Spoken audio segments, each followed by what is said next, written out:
তা কি গো, কখন থেকে তো চা চা করে হেদিয়ে মরলুম। কি ছুটি পাওয়া যায় না বাড়িতে, সময় মতো কিছু যদি বাড়িতে পাওয়া যায়। আরে আরে মামা, আপনার চা চা চা। তা বলি একখান চা করতে তোমার এতক্ষণ লাগে? এই সব মেয়ে ছেলে যে সংসারে কি করবে। আরে বাপরে, আপনার ছেলে আমাকেও বিয়ে করেছে, আমার একটা ছেলেকেও বিয়ে করেছে। জানতাম না তো। কোথায় সে? কি এই যে আপনি এক্ষুনি বললেন মেয়ে ছেলে, আমি নয় মেয়ে বুঝলাম, ছেলেটাকে কোথায় বিয়ে করেছে, কোথায় লুকিয়ে রাখলেন দেখি দেখি। তা বলি মেয়ের মুখে খালি ফটো ফটো না কাজেও কিছু পারো? ই মে ছে ছে ছে ছে, এটা চা হয়েছে পুরো টেল টেল করছে, পুরো মনে হচ্ছে ভাগাড়ের জল। ও মা, তো আপনি ভাগাড়ের জল চেকে দেখেছেন? কিছুই তো বাদ দেননি দেখছি। তা বলি গুরুজনদের সাথে কিভাবে কথা বলতে হয় তুমি জানো না বাপু? তা কেমন মেয়ে মানুষ তুমি বাপু? ও তাহলে আপনি স্বীকার করলেন আমি মেয়ে, তাও ভালো। মাঝে মধ্যে আপনি এমন সব কথা বললেন আমি নিজেই কনফিউজড হয়ে যাবে, মেয়ে না মেয়ে ছেলে নিজেই বুঝতে পারি না। এই ফালতু কথা বলে জায়গা পাওনি দেখছি, কিচ্ছু তো শিখে আসুনি। এত বছরে আমি যা যা শিখেছি তা আপনার মতো পাবলিককে হ্যান্ডেল করার জন্য যথেষ্ট। এই জন্যই বলে হাড় হাবাতে ঘরের মেয়ে কোনোদিন ঘরে তুলতে নেই। এই জন্যই বলে হাড় হাবাতে ঘরের মেয়ে একটা। বাবুটার মাথা তো চিবিয়ে চিবিয়ে খেয়ে নিয়েছো তুমি, একেবারে চিবিয়ে চিবিয়ে খেয়ে নিয়েছো। ছেলের মাথায় তো আমার ঘিলু বলে আর কিছু নেই, ছেলেটার মাথায় ঘিলু বলে আর কিচ্ছুটি নেই। কি করবো বলুন দেখি মা, বিয়ের আগে আপনার ছেলে তো আপনার ছেলের মাথাটা নিয়ে এসে আমাকে দিয়ে বললো প্লিজ মাথাটা খাও আমার, প্লিজ মাথা না খেলে আমি থাকতে পারছি না, ঘিরুটা বার করে দিয়ে আমাকে বললো ঘিরুটা প্লিজ তুমি খাও।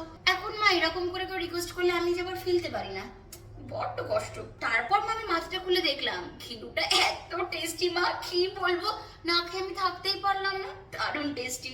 মা বলছি আপনার ছেলের মাথায় অত সুন্দর ঘিলুটা খেয়ে দিয়ে বানালেন? ছি ছি ছি ছি ছি ছি, কি কথা কি কথা গো, শোনাও বাপ শোনাও বাপ, মান সম্মান তো পুরো বানের জলে ভাসিয়ে দিলে আমার।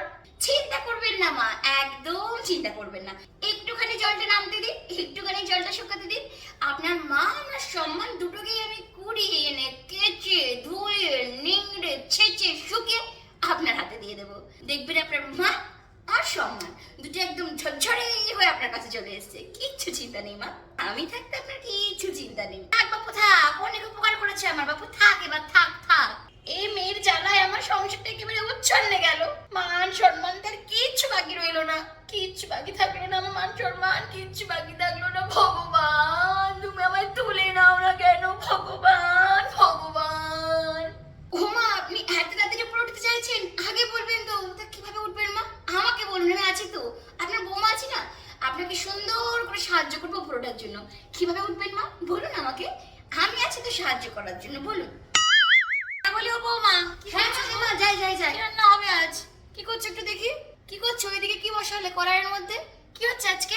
এই যে আজকে লুচি আর ফুলকপি তরকারি করবো ভেবেছিলাম, কিন্তু ফুলকপির একটা সাইড পুরো পচে গেছে মা, তাই পুরো ফুলকপিটা ধরে ফেলে দিলাম, ওই ফুলকপি আর রান্না করে খাওয়া যাবে না। কি বলো তুমি, তুমি একটা আস্ত ফুলকপি ফেলে দিলে, একটা পাশ একটু পচে গেছিল বলে, একটা পাশ পচে গেছিল, তুই বাদ দিতে পারতে, আরেকটা পাশ রান্না করতে পারতে। আরে মা অন্য দিকটা ভালো ছিল না, অন্য দিকটা থেকেও গন্ধ বেরোচ্ছিল।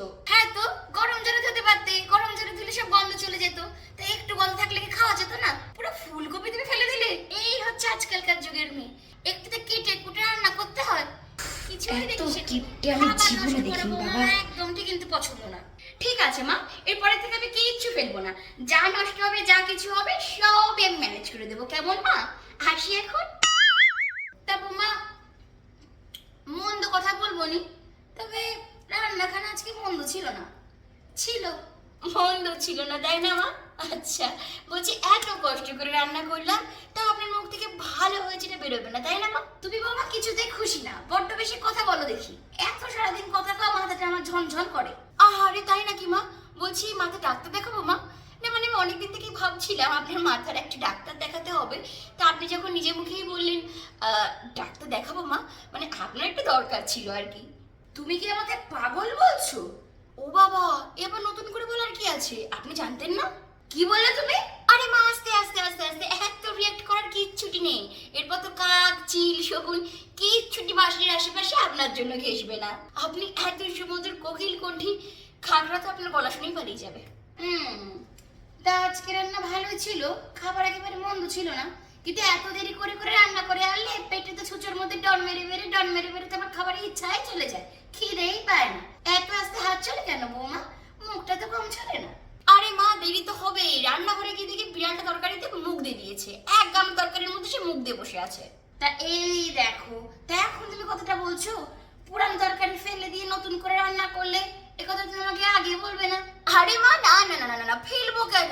আগের ফুলকপিটা নষ্ট হয়ে গেছিল বলে ফেলতে গিয়ে কি বকাবকিটা না আপনি আমাকে করলেন বলুন তো মা? আমি এই ভুল আর করি? আমি আর খাবার ফেলি? একদম না মা, একদম না। আমি আপনার কথা মতো একদম খাবার নষ্ট করিনি।